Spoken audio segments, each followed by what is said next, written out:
Stoveleg Media, igniting conversation.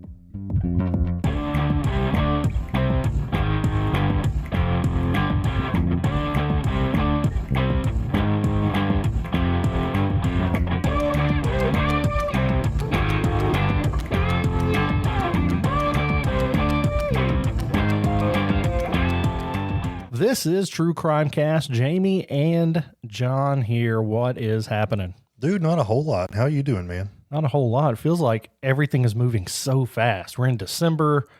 Feels like Thanksgiving was yesterday, which it kind of was. And then, I don't know, Christmas is coming, trying to wrap up year-end projects at day job, trying to get ahead so we can travel for the holidays.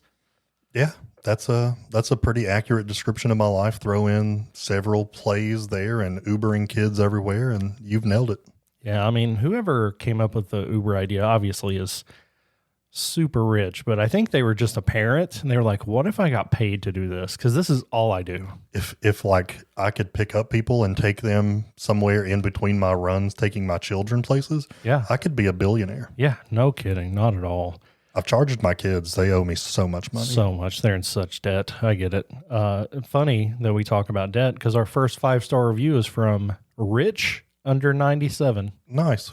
I assume his name is Rich Under, which is a solid wrestler name, I think. Mm-hmm. He from says, Down Under, maybe. I found out about this podcast from Talk is Jericho and has been hooked ever since. I worked third shift in a dark building, and it definitely gets me paranoid to walk around a corner. Keep up the good work, guys. You should always be paranoid to walk around corners. Yes. Especially. You never know what's lurking. A true crime podcast. Yeah. So thank you very much, Rich Under, for the 5-star review. We do read those every week, and great way to recommend new cases. We had a case recommendation come in, and that was for the suitcase killer. And we posted that episode on December the 1st. So that episode is only available to Patreon members.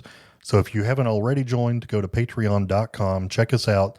For as little as a few bucks a month, you can get access to early ad-free content and a bonus episode each and every month. And there's like almost 100 over there. So go check it out. There's a lot going on. There really is. And there's a lot going on in this story today, John. It's one that I've known about for a while and honestly continue to try to wrap my head around what exactly happened. It's very tragic and just so many questions about what actually went down, what motives were, and what caused things. So if you like mysteries, even though they are horribly tragic, then this is a good case for you. Why don't you get us rolling? All right, man. Diane Schuler. She had a less than ideal childhood. When she was just 9 years old, her mother allegedly ran off with a neighbor and left her 4 children behind. So definitely Diane's mom did not win Mother of the Year. Diane was the only girl with 2 older and 1 younger brother. She had no female figure in her life to hold her, to nurture her, to show her how to be a woman. And I mean, she wasn't even a teenager yet. So she had to go through all of her very hard teenage years alone. Diane said that she had to grow up with a tough exterior to protect herself. Her high school friends described her as funny. She was a class clown and well-liked among her classmates.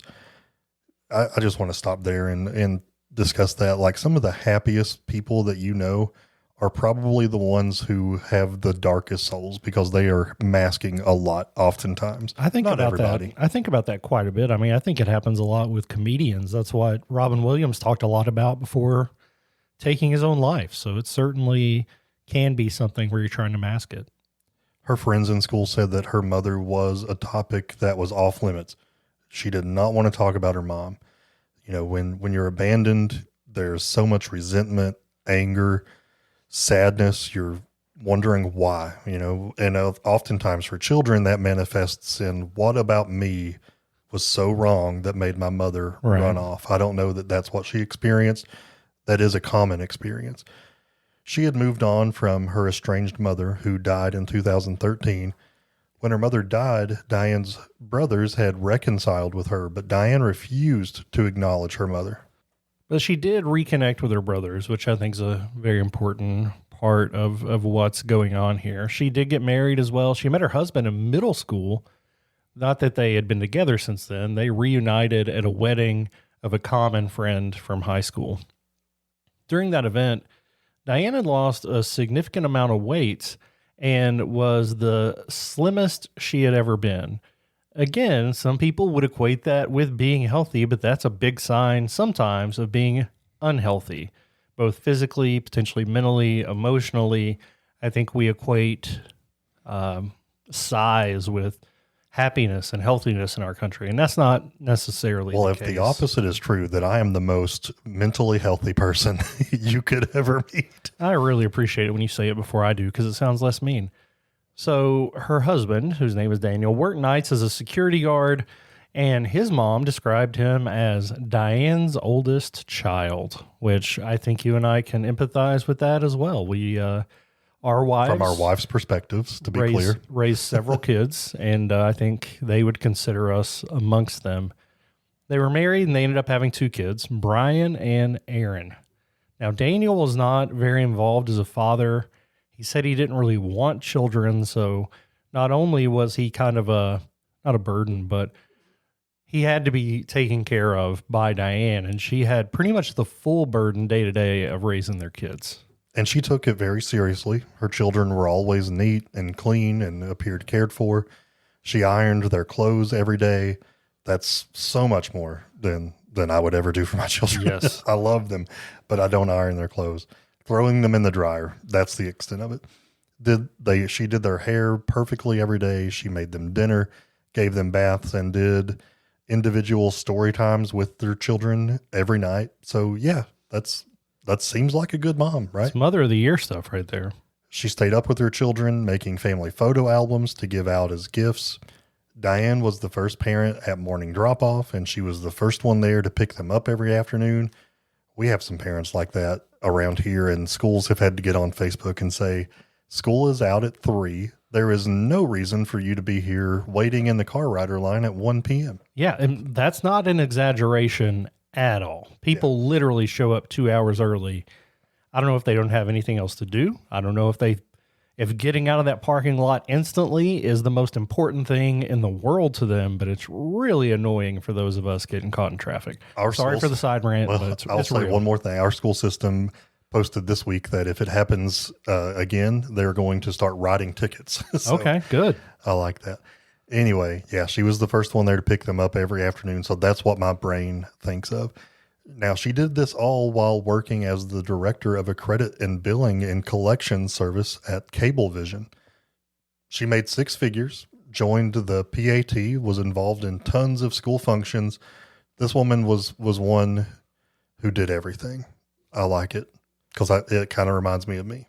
You are a very busy individual and like to be heavily involved, and I appreciate that. Probably to faults, but Diane's closest friend was Christine Lapini, and she said that we were kind of not very similar in a lot of ways. I'm a very easygoing person, and a lot of things pass, but she had to be in charge of everything. There was nothing left to chance.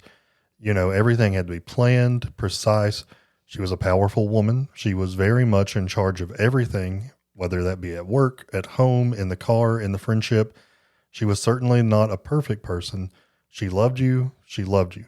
And if she didn't, then she could be difficult.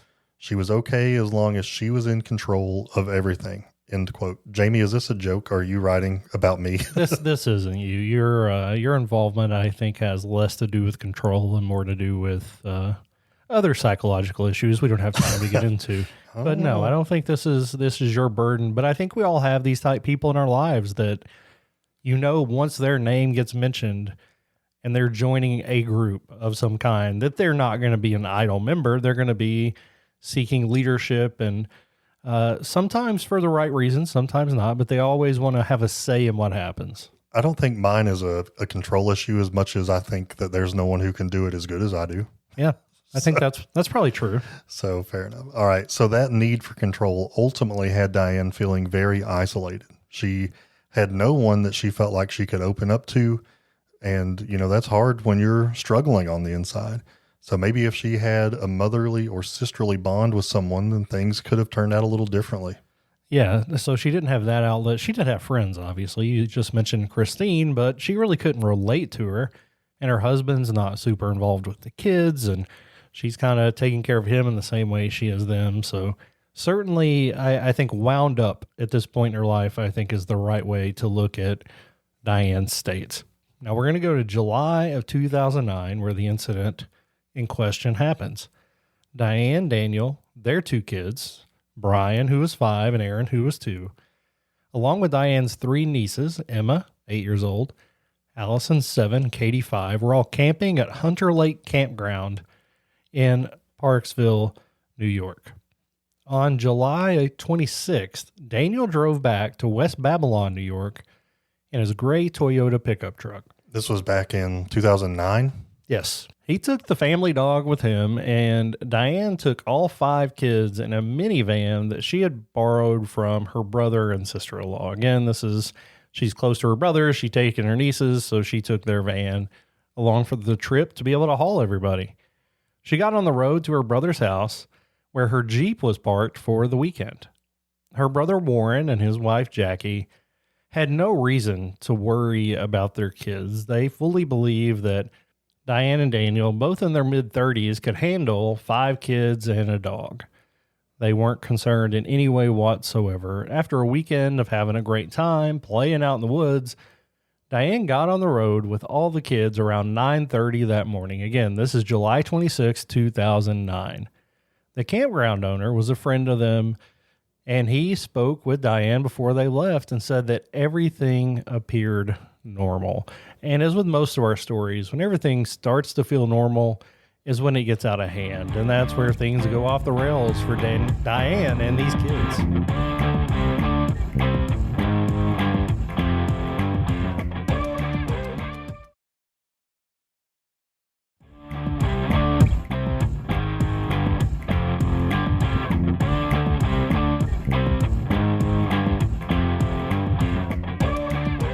On their way back home, Diane stopped at a McDonald's for drinks and some food. That's what families do sometimes if you are a McDonald's family. Some families are Chick-fil-A families, and we don't judge. No judging. The employee at the McDonald's said that she was acting totally normal. So again, this is the second person who thinks that she's acting normal. The crew also made a pit stop at a Sunoco gas station where Diane went in and asked for a specific painkiller. The store was out of what she asked for, so she left. The man behind the counter said that Diane was acting alert and normal, but either she or someone in the car needed a painkiller. Yeah, and to be clear, she's not going in there asking for oxys. She's looking for something over the counter. They just didn't have it, whether that was Tylenol, Aleve, ibuprofen, whatever. Now, this guy would go on to say that he knew for a fact that she was not drunk when she came into the gas station. She seemed fine, but she did ask for Tylenol. That's a normal request and something that you would think most gas stations would carry. And I think most minivans have it. So maybe she just ran out in the car. Minivan. Yeah. Like, did you check your purse, Diane? They also noted that Diane was rubbing her cheek and leading some to believe that perhaps she was suffering from an abscessed tooth. Diane left the gas station at 11 a.m., traveling along Route 17 and Interstate 86. Several witnesses later reported the red minivan along that route aggressively tailgating, flashing her headlights and honking the horn, and weaving in and out of traffic. At 8:37 a.m., Diane called her brother from the minivan, telling him they were going to be late because of traffic. Now, what we don't have are reports about whether this was normal behavior for Diane. Knowing that she liked to be in control, I could totally see her being a road rage type person. And maybe not violently so, but getting frustrated by traffic because it's straying her plans away from her intentions. So still, at this point, she's going to be late. Everybody says she's normal. Now, 11:45 a.m., shortly after she called her brother, witnesses say they saw Diane get out of the van and vomit on the side of the road. Again, she's maybe sick of some kind. I know if you're rubbing your jaw, that could be a toothache. That could be sinuses that could have drained into her stomach. I mean, the reason she threw up could be numerous. At 12:08 p.m., Jackie called Diane back And she said, this was again after she had thrown up, she sounded fine and coherent while they were talking about tickets to a church event for the kids. Everything seemed fine. But then at 12:58 p.m., Warren got a call from his oldest daughter. And this is Emma, 8 years old, in the van with Diane. Emma was very upset, and you could hear the other kids crying in the background. John, the first thing going through my head here is, did you guys crash? Is everybody okay? Did somebody hurt you? What's wrong with Diane? And immediately that's what Emma says. There's something wrong with Aunt Diane. Warren called her phone at 1:02 and Diane answered, but she was kind of slurring her words. She was disoriented and she kept calling her brother Danny. Obviously that's her husband, not her brother. So she, sometime between 12:08 and 12:58, started to lose her cognitive abilities. And it really scared the kids. She tried to downplay them being scared, say they're just being silly, they're playing and messing with you. But obviously Warren was concerned. He begged Diane to wait, pull over, let me come check on you, let me come get the kids, whatever you need. If something's going on, and I think it is because you're slurring your words, let's take extra care here. She ended the call, and Warren kept trying to call her back, but she wouldn't answer the phone. So we've gone from normal to scary instantly. I mean, slurring your words, if the gas station guy was like certain that she wasn't intoxicated, the only thing I can think of is like a stroke. Right. Some kind of mental break. But I've never heard of anyone becoming like, I don't know, we're going to get there eventually, but something happens and I've never heard of anyone else doing that when they have a stroke. Right. As it turns out, Diane had left her cell phone along the highway. It was later found by the side of the road near some toll booths. Diane made her way to the Taconic State Parkway, and at 1:31 p.m., the 911 calls started coming in. There were at least 6 people that called, reporting that on the northbound Taconic, a minivan in the right-hand lane was going southbound. So she's driving into oncoming traffic. Right. Diane was going the wrong way down the highway at speeds of up to 85 miles an hour. This is, or can be, catastrophic. We've seen this happen along I-75 near where we live, and the results are horrific. One driver who witnessed the van said that for a minute we were like, is that a car? It's so surreal to see something coming at you when you're driving, with the flow of traffic. There shouldn't be anything coming at you. And that's what they saw. So he also said the minivan wasn't swerving. She stayed in a straight line, and it came speeding past us at like 80 miles per hour. He said it was the one of the most eeriest things that he had ever seen.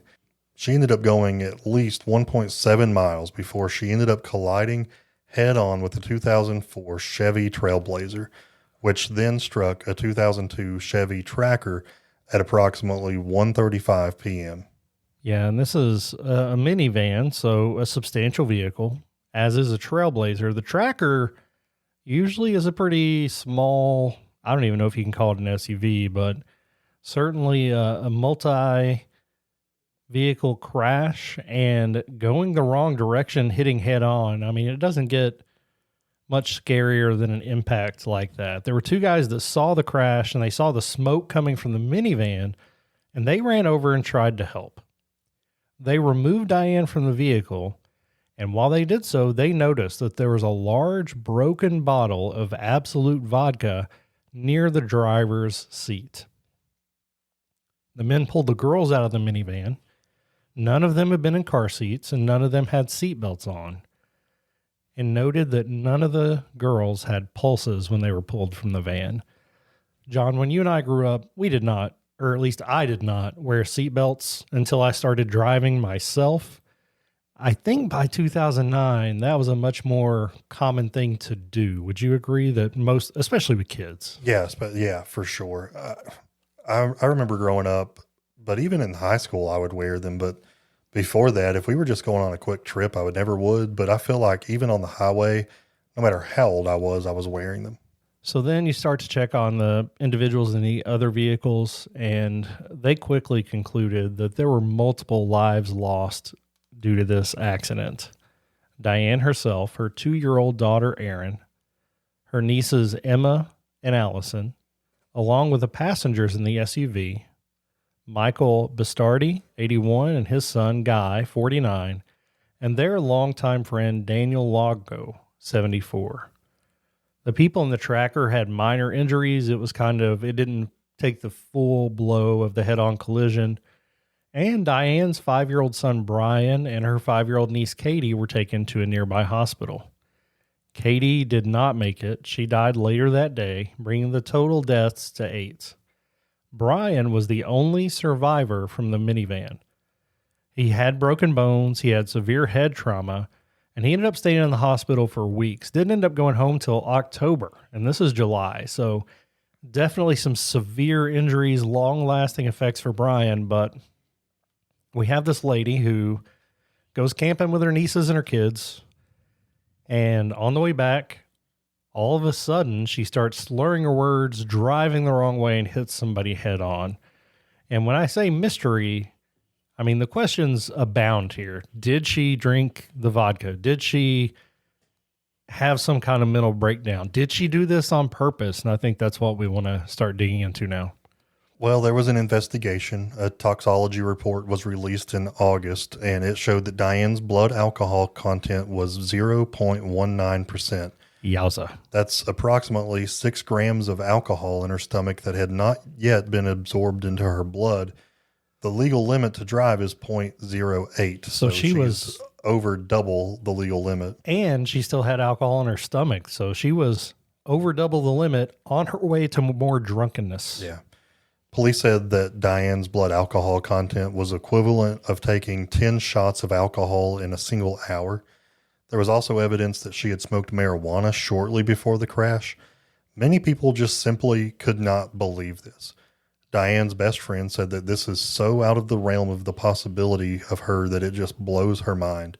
She claimed that this was not the behavior of someone that was a devoted parent like she was, and she said that her friend Diane rarely drank alcohol. Her husband Daniel also said that he could not believe it, saying, "I never saw her drunk. Since the day I met her, he had never saw her drunk." He said the bottle that was found in the car was because they always kept an old bottle in the camper. And he insisted that his wife was not an alcoholic, and she must have been suffering from some kind of medical crisis, supporting the idea that she maybe had a tooth abscess that led her to this behavior. I'm going to say, dude, if she is having a tooth abscess, I know firsthand that is excruciating pain.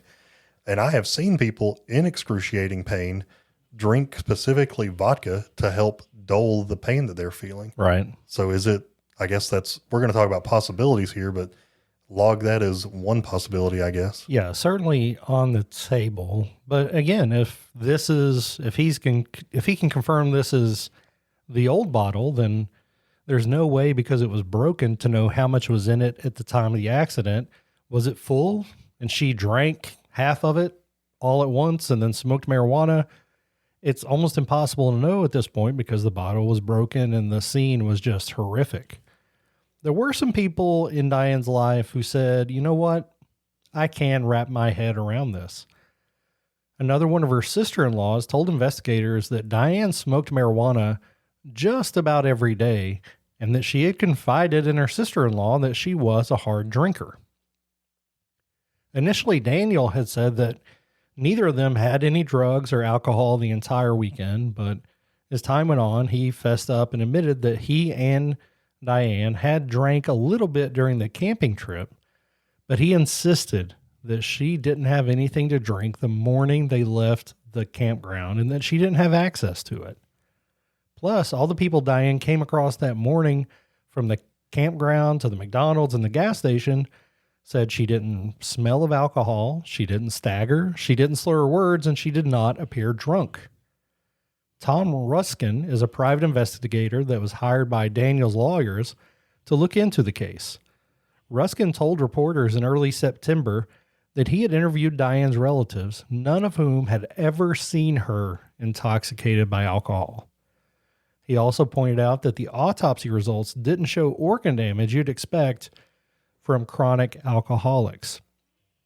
So, okay, if we accept this as fact, and we only have a couple people saying they've seen her drink, most people closest to her say they haven't seen her drink.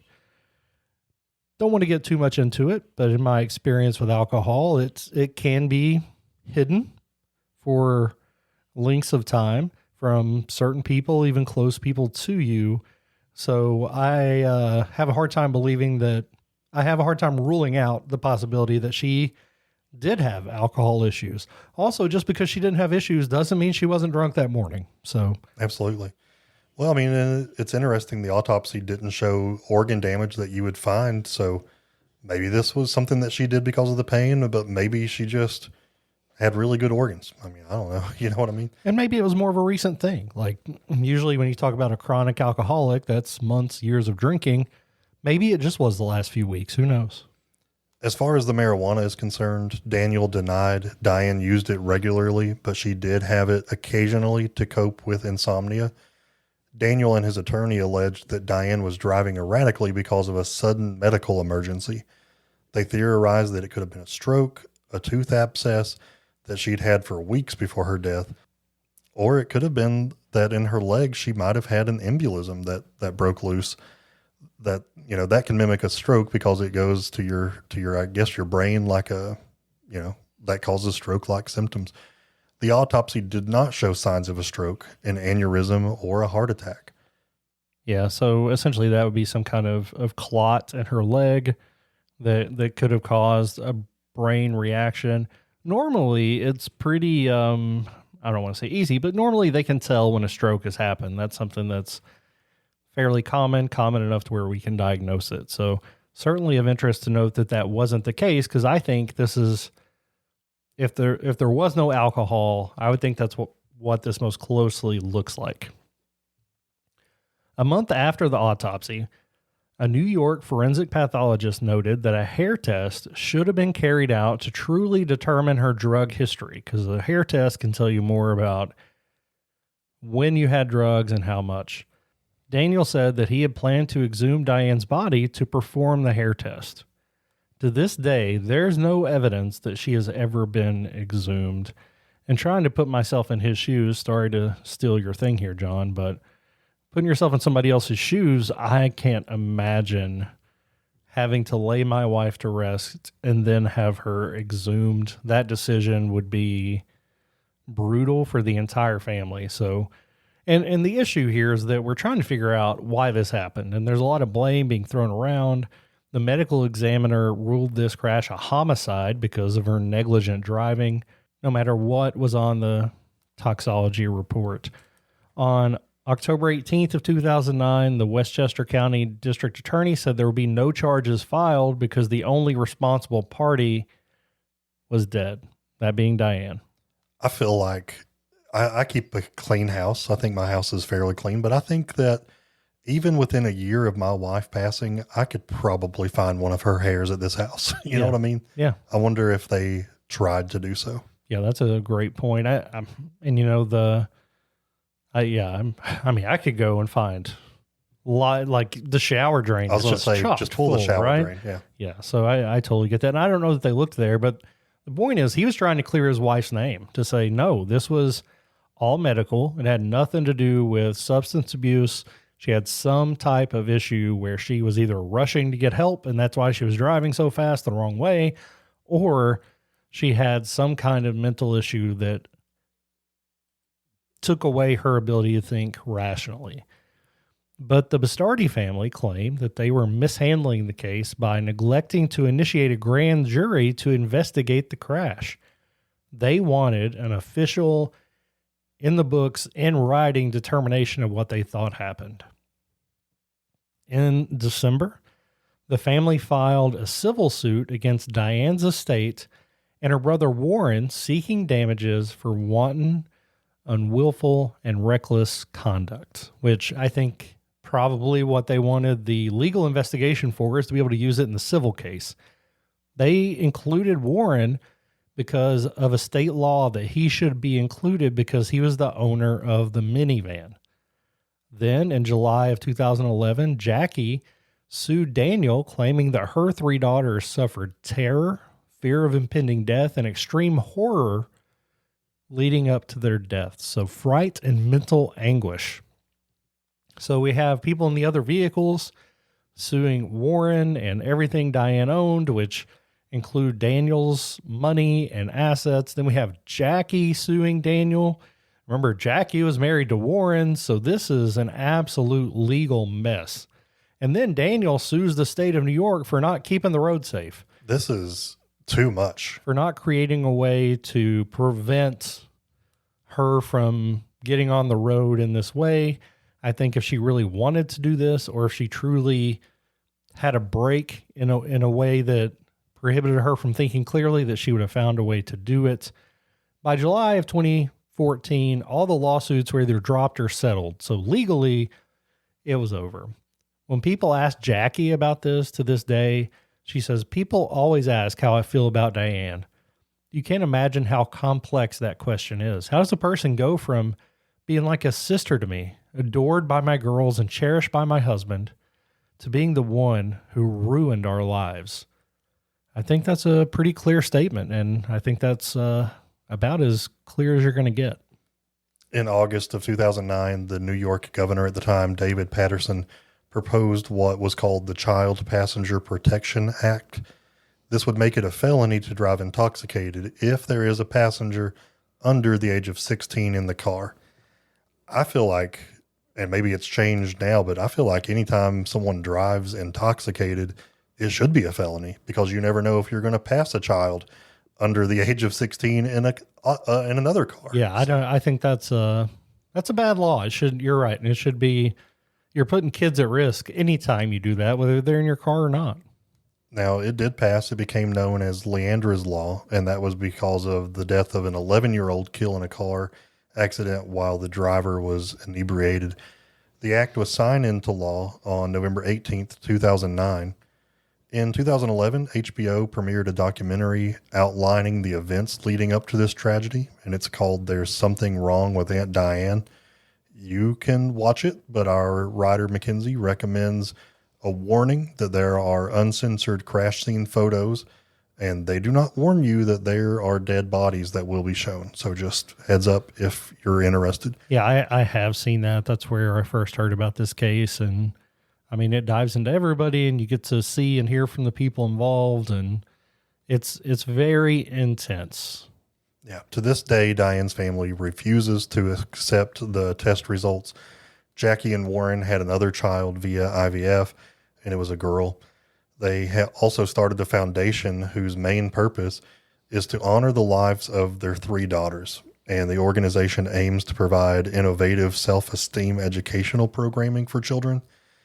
Their central project, Beautiful Me, is a self-esteem program that is designed to educate girls by promoting appreciation for their genuine qualities, accurate self-awareness, and the satisfaction of helping others. This is a tragic case, and regardless of the whys, the fact of the matter is so many lives were lost that day, and it's just nothing's ever going to bring them back. No lawsuit's ever going to be enough to help. For my own curiosity, I would love to know what caused all of this. And I think that's the big question, right? And unfortunately, civil suits are not public record, so we don't get to know what was found, what was settled, and I think we could have found some answers in there. What is publicly available? The fact that there was that much alcohol in her system, I think it would be irresponsible to ignore that. But was that a symptom of what was happening, or was that the end of what was happening? Was that the beginning? Was this all because she got drunk, or did she drink because of the medical issue? And did that just compound it? What would have happened anyway? How much of a role did the alcohol play? I don't know the answer to that. I do think that, I just can't imagine getting drunk enough to do what she did. And people do a lot of things. Like, I don't have to be able to imagine it, but I got this gut feeling that there was something else involved in addition to the alcohol. Does that justify it? No. But I think there was something else going on. It's hard to cover this case and leave with the speculation that she intended to do this. I just can't say that. But regardless of your intentions, it happened. But man, this is so awful. So Then you go back and you look at, she left her phone by the side of the road. Was that intentional? Did she just drop it while she stopped to throw up? You know what it makes me think? It makes me think that she was not a heavy drinker all the time, and that this was something that she did sporadically because she was in a lot of pain. I mean, that's kind of where I land, but then we do have conflicting reports that she was a heavy drinker, but her husband and her autopsy don't really back that up. And I will say the time between her last sighting at the gas station and the timing of Emma's phone call, which is what the documentary is named after, I do think there was plenty of time for the alcohol to take effect. So I don't think him saying she was fine rules out her being drunk. I think that was about an hour, which is plenty of time if you chug it to get to feel it. It makes me think that she went in with the intention of buying Tylenol. They didn't have any, and she's like, this is hurting so bad, I got to do something. So did she go and find the vodka and chug it? And overdo it. Yeah, that's kind of where, if you just walk a logical path, I think that's not one that you could ignore. I think you're right. Tragic nonetheless, mysterious case, 8 lives lost, and obviously the ripples of that continue to impact this family to this day. I'm always amazed at families that turn this into something positive with the Beautiful Me Project and things like that. So certainly kudos to them for that. And if you're interested to support that, you can search Beautiful Me with the names there of Jackie and Warren. But yeah, I wish I had better answers. I'm curious to know what other people think. Whether or not you've seen the documentary, are we way out of line to assume that something led to the alcohol? Was this just the alcohol? Do you have any other insight medically into what may have happened? I'd love to hear thoughts. Yeah. Or did she snap? I mean, she was I would imagine, a very stressed out person. Was she hiding a lot more, under the surface of her life? Yeah, so much going on. But guys, we appreciate you listening. Love to hear your feedback and what you think about this one. And we'll be back with another one before long. Guys, we appreciate you. Don't forget, if you are binge listening to everything we put out and you need more, check out patreon.com. Yep. And I would love to read your name on a 5-star review in the next coming weeks. Until next crime, this has been True Crime Cast.